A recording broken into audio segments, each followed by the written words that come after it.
اعوذ باللہ من الشیطان الرجیم بسم اللہ الرحمن الرحیم یا ایہا الذین آمنوا انفقوا مما رزقناکم من قبل ان یأتی یوم لا بیع فیہ ولا خلة ولا شفاعة والکافرون هم الظالمون صدق اللہ العظیم۔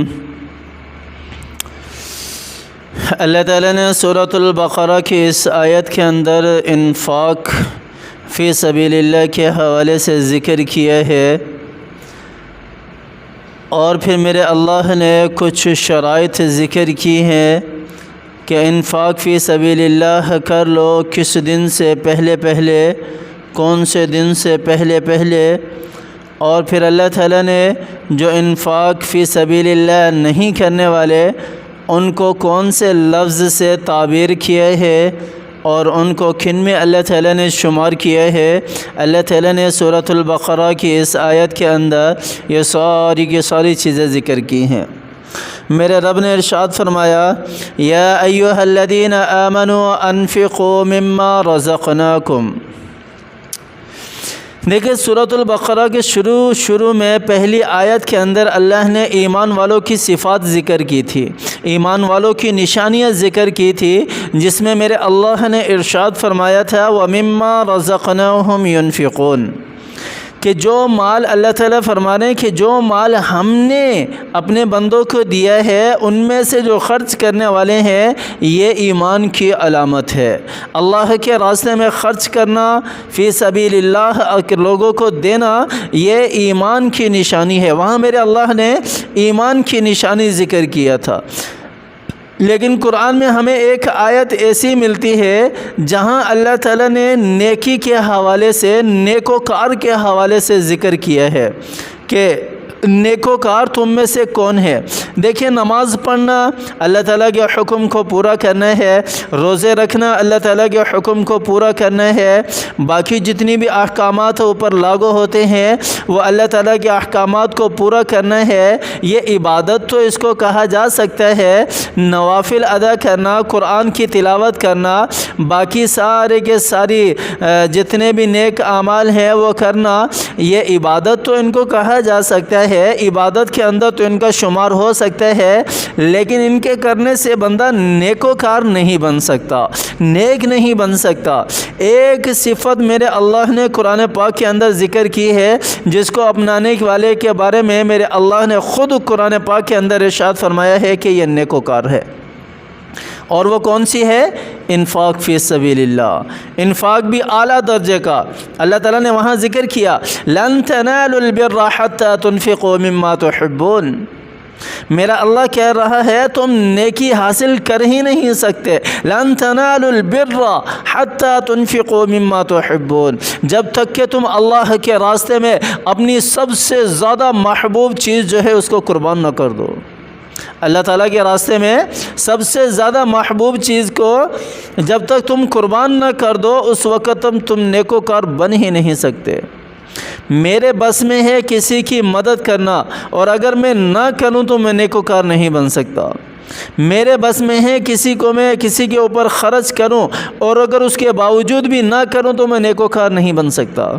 میرے بس میں ہے میں کسی بندے کی کسی بھی طرح سے ہیلپ کروں، اور میں قدرت رکھتا ہوں اس کی اس طرح سے ہیلپ کرنے کی، اور اگر میں اس کی مدد نہیں کرتا تو میں نیکوکار نہیں بن سکتا۔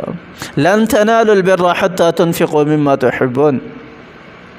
اور یہاں میرے اللہ نے کیا ارشاد فرمایا یا ایھا الذین آمنوا انفقوا مما رزقناکم۔ اللہ تعالیٰ نے بہت سارے مقامات پر یہ لفظ استعمال کیا ہے مما رزقناکم، مما رزقناہم، مما رزقناکم، کہ جو ہم نے تمہیں دیا ہے، جو ہم نے ان کو دیا ہے، جو ہم نے تمہیں دیا ہے ان میں سے خرچ کرو۔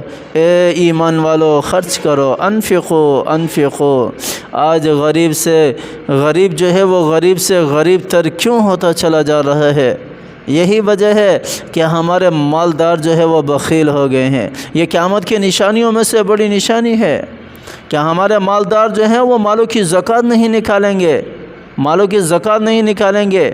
تاوان ٹیکس الگ چیز ہے، وہ زکوٰۃ نہیں ہے، وہ زکوٰۃ نہیں ہے، اس کو ہم زکوٰۃ نہیں کہہ سکتے۔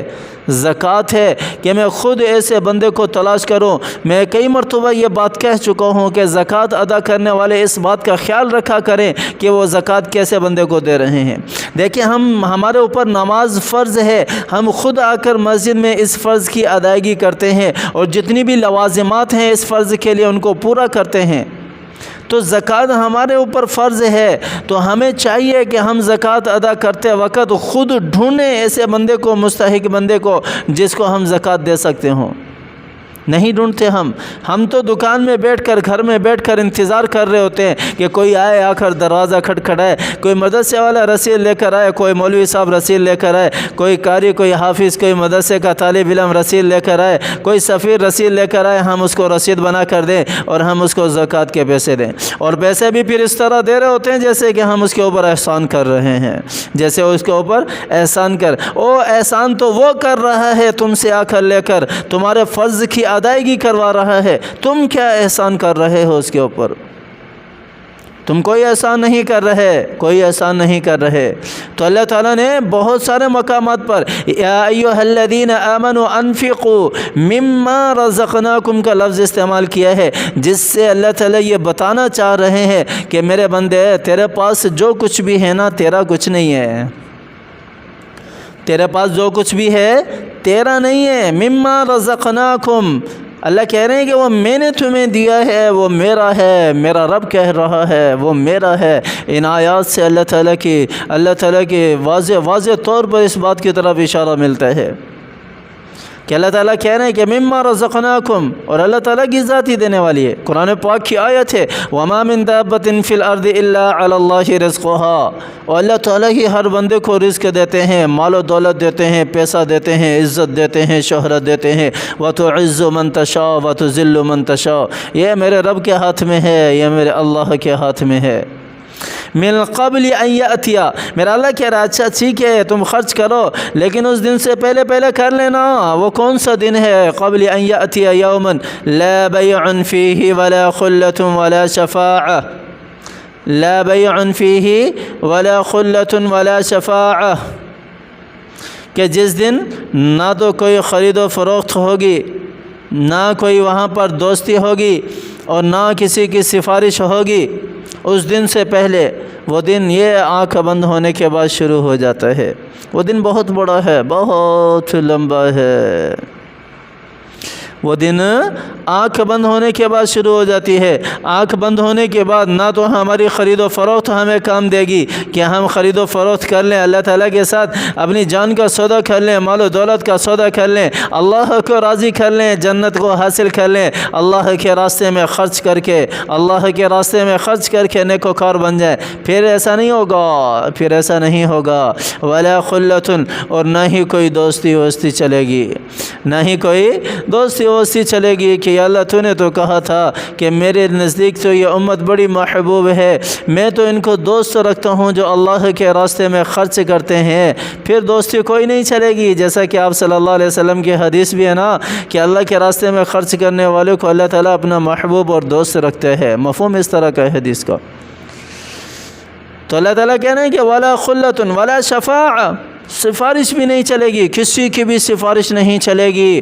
پھر اللہ تعالیٰ نے کہا کہ اس دن سے پہلے خرچ کر لینا، مرنے سے پہلے خرچ کر لینا۔ والکافرون هم الظالمون، اور پھر دیکھو تو صحیح میرے اللہ نے کیسا لفظ استعمال کیا ہے، جو اللہ کی بات نہیں مانتے۔ اللہ تعالیٰ کیا فرمانے، جو میری نافرمانی کرنے والے، میں یہاں ترجمہ نافرمانی کا کروں گا، کافر کا نہیں کروں گا، حالانکہ ترجمہ کافر کا ہے۔